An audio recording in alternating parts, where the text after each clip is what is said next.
Hello and welcome. Legally Brief presents the Child Athlete Abuse Podcast. I'm your host, Judy Saunders. I'm a lawyer, mother, and survivor. I work with competitive youth athletes, survivors of abuse, and their families who are dealing with abusive authority figures. This podcast is for anyone who is fed up, dealing with fear, and searching for answers. I really hope that you enjoy the contents of each episode, but remember, it is never a substitute for speaking directly with an attorney who knows and understands your unique circumstances. If you're looking for past episodes, head on over to my website, jsaunderslawfirm.com. And while you're there, be sure to sign up for the newsletter. And one more thing, don't forget to rate and review the show and leave a comment. I'm so glad you're here. Let's get into the show. What did world-renowned Olympian Simone Biles just do by pulling out of events at the Tokyo Olympics? If you have not been watching the news, if you're not on social media, if you have been visiting another planet, you may not know that gymnast Simone Biles pulled out of events at the Olympics. I want to know, what did she just do? What is the impact? Here's what I came up with. Simone Biles kept us honest. Parents, coaches, authority figures. We always say we want our children to express themselves. We want whole individuals, whole adults that voice their opinion. Well, while we were walking the walk, Simone Biles just showed us in real time how to talk it and how to walk. Simone Biles showed us how to follow our North Star. The third thing that I think Miss Biles just showed us by not participating in events that she said, believed were not the best thing for her physical and mental health, she showed us that trauma does not disconnect us from our inner self and from our inner truth. The fourth thing Miss Biles did, she added to the conversation. And she's going to make us question on a deeper level, what are the goals and objectives of the adults that are controlling the sports machine? Those are the four things that Miss Biles did by pulling out of these events. Miss Biles is calling us to task. She's showing us all, athletes, parents, how to not capitulate, how to not to fold to pressure. And we're not talking just about the pressure that you're going to encounter in your high school hallway, in the locker room, even in your employer's office, in the hallway, at the water cooler. Miss Biles dealt with pressure and scrutiny on a national level. Social media, news reports. There was no place, international and national, local media reports. There was not a newspaper from the New York Times to the Washington Post to the USA Today to your local grocery store circular that didn't mention Miss Biles pulling out of an event because she felt that it was not going to be the best thing for her physical and mental health. That's pressure and that's scrutiny. And Miss Biles did that. She pulled out. In spite of that pressure, she set a boundary and she showed us how to implement our own boundaries in spite of backlash, retaliation, disparaging remarks, or how it could impact our career. Many times we don't take things that we know to be right or we know that's in our best interest because we worry about the pushback. Miss Biles is quoted as saying, "For anyone saying I quit, I didn't quit. My mind and my body are simply not in sync. I don't think you realize how dangerous this is on a hard competition surface. Nor do I have to explain why I put my health first. Physical health is mental health." And that's Miss Biles on withdrawing from the team final and individual all-around competition. That was the statement, one of the statements that she put out there. To show us, to model to her peers, to model to recreational, travel, elite level, Olympic level athletes. You have got to do what's right for you. No longer can I sit back and, demand in my life, demand of my children, just saying, mouthing the words, "Oh, I want you to be whole. I want you to be real." I now have a real example. My kids have a real example of what it is to be real and what it is to be whole. She set a boundary, and in spite of retaliation, despite peer pressure, media pressure, global pressure, she kept up that boundary. The second thing, following her North Star. Author Martha Beck, in her most recent book, talked about following your North Star. Now, this concept of following your North Star, doing what's right for you, is not a principle that's new. It's been espoused by many different teachers, leaders, thought leaders, even spiritual leaders. It's as old as the planet itself. It can be called following your intuition, your inner voice, having that connection between yourself and that universal truth that causes your child to not give in to peer pressure. It's knowing, it's understanding what's right for you.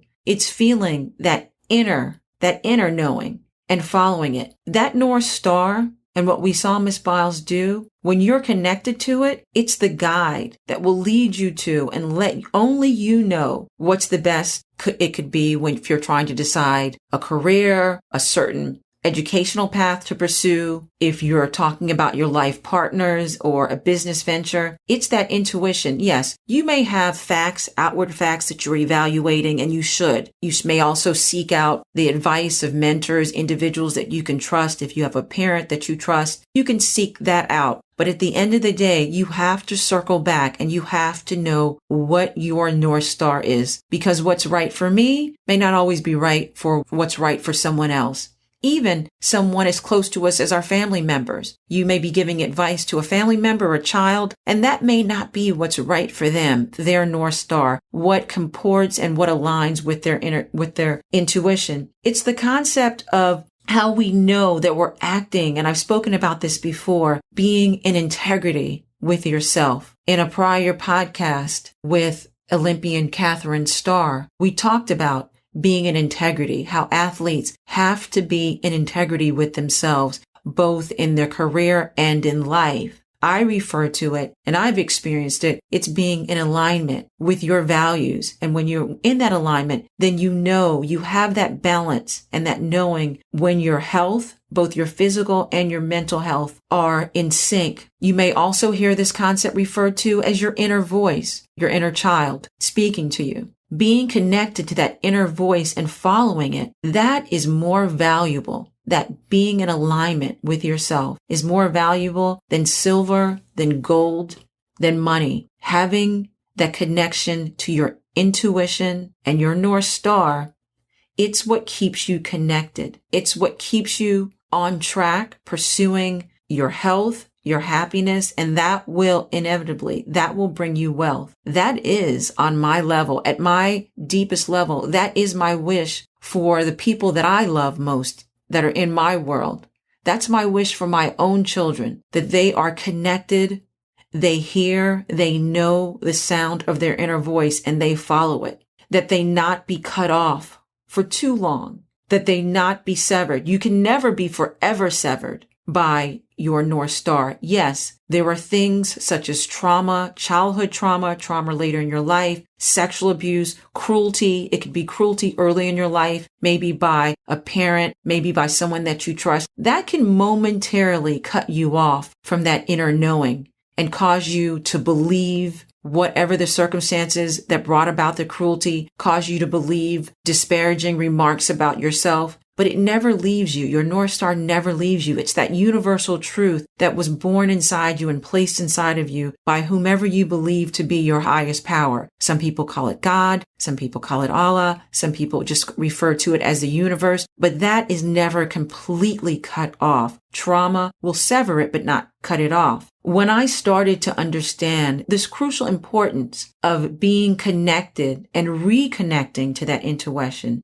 and not letting the obstacle of listening to others, listening to what they believe to be best for me, when I understood how important that was, I then began to become committed to that practice. And that practice, how I started to reconnect, was through the practice for myself. It was meditation. It was listening. It was understanding how things fell into my body, what it felt like, what my heart may have felt like, the heart racing, what just knowing and listening. So I started to practice this at home. And then I said to myself, once I started to become a little bit more connected, because I would say for certain parts of my life, a large part of my life, I was not connected to that inner knowing. But once through studying, through reading, through understanding, once I started to pay more attention to that and realize how crucially it is on this journey through life, I said, hey, there's no way. I have got to ensure that my boys are also practicing this and also aware of this, and they're reconnected to this. So I made the decision to, really try to live this with my boys. Now, here's a disclaimer. I didn't, of course, totally relinquish my duties as a parent. I still believe that I have a role to guide my children. They're at the age on matters of life or death, and respecting others, respecting the community, understanding laws and how to live together. But issues about what they would pursue as hobbies or in their extra time, how they wanted to express their opinions, I said to myself, because it's so important that they listen and be able to express their inner voice in a safe setting and with safe people such as myself, that I wasn't going to,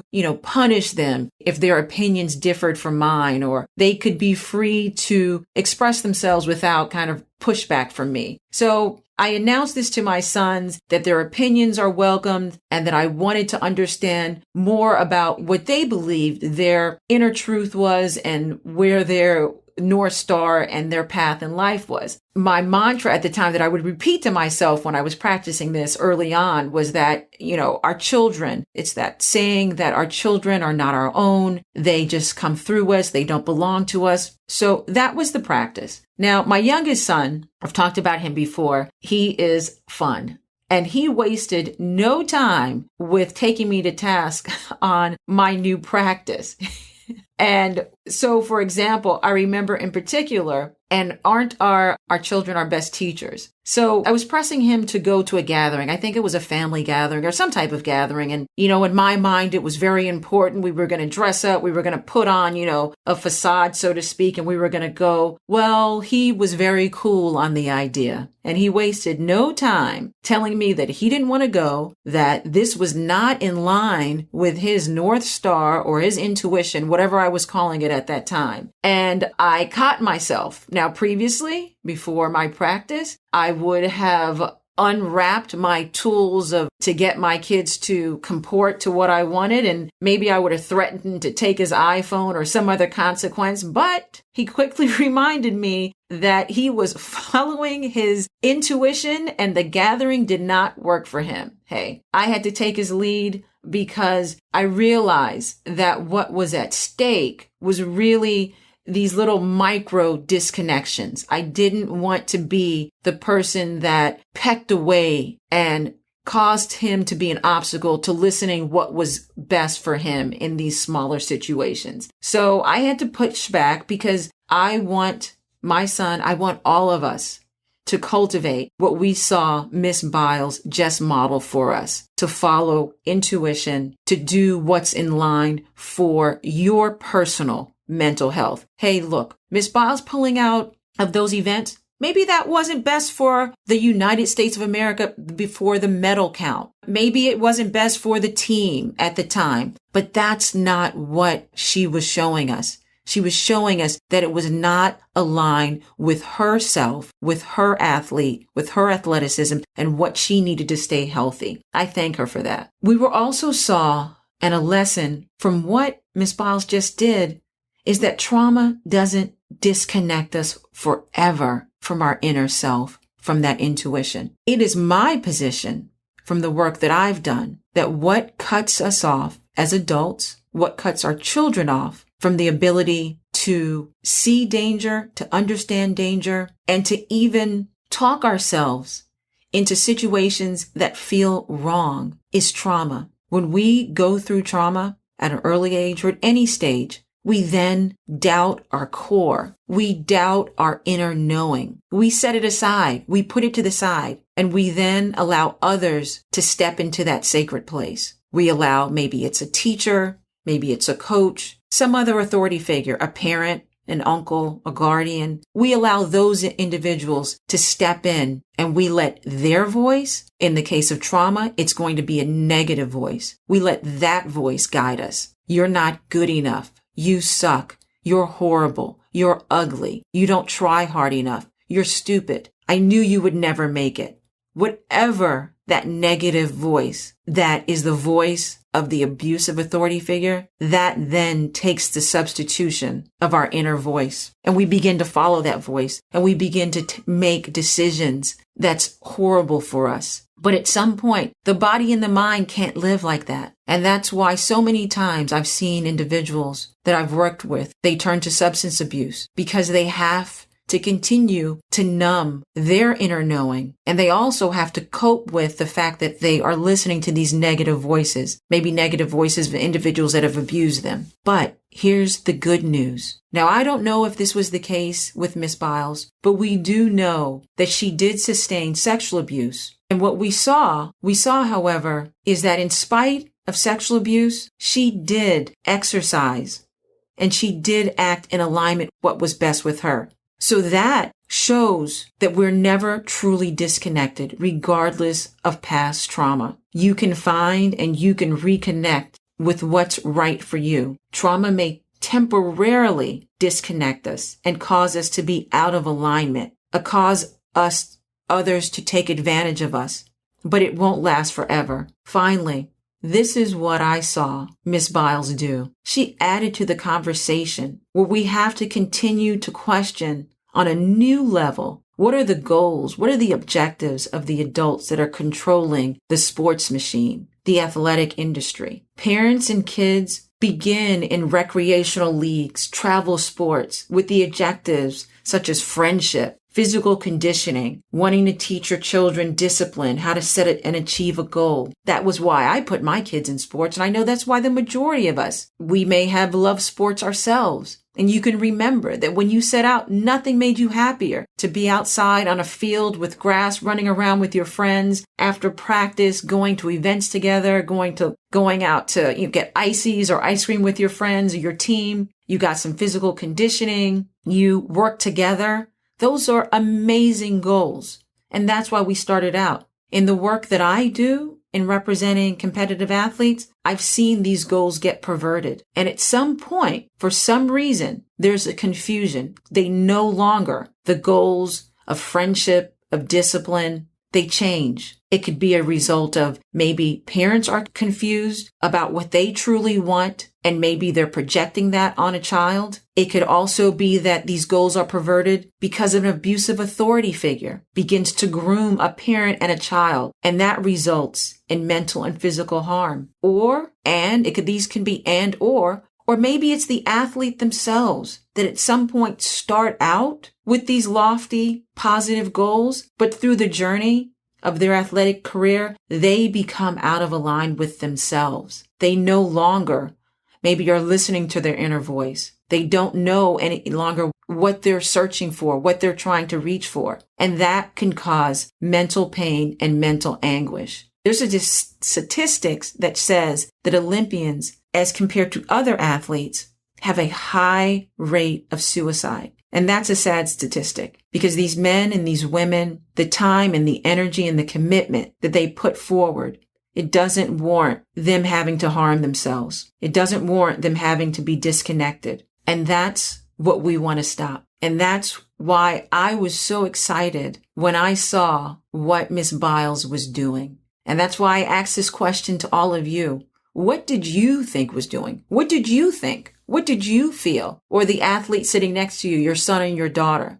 What was your initial opinion? Were you critical of Simone Biles? Were you inspired by it? Ambivalent? Here's my hope. My hope is that we can continue to support athletes like Miss Biles and that we're motivated by her. We're motivated that she's keeping adults and athletes honest when we say we want children who express their voices. I hope we stay motivated to follow our intuition, to stay aligned, to look to our North Star. We stay motivated and inspired and know that trauma, sexual, physical, emotional trauma won't disconnect you from your inner self. If anything, use Miss Biles and get back to what's right for you at any age. Start that practice today. And that now we can commend and we can join the conversation with Miss Biles, with Simone Biles, join in the conversation and really question, what are the true goals and objectives of the men and the women that are running the sports machine, running the athletic industry. As always, it is an honor and a pleasure to spend this time with you. Answer my questions. Send them off to me. You can send me some answers and your thoughts. Send it right to my inbox at Judy, Judie, at jsaunderslawfirm.com. Or you can respond in the comments. I always appreciate when you leave a comment and you rate and review the show. It helps us get the word out. Share this show with someone else that may be thinking, wow, I don't know what to do. I feel so out of sorts, out of alignment. Well, guess what? We just had a great model for all of us during the last week, and I'm sure this coming week during the Olympic Games. We had a great model that shows us how to stay in alignment with each other, with ourselves and with each other. Thank you all for listening. Enjoy the rest of your day. And until next time, be well.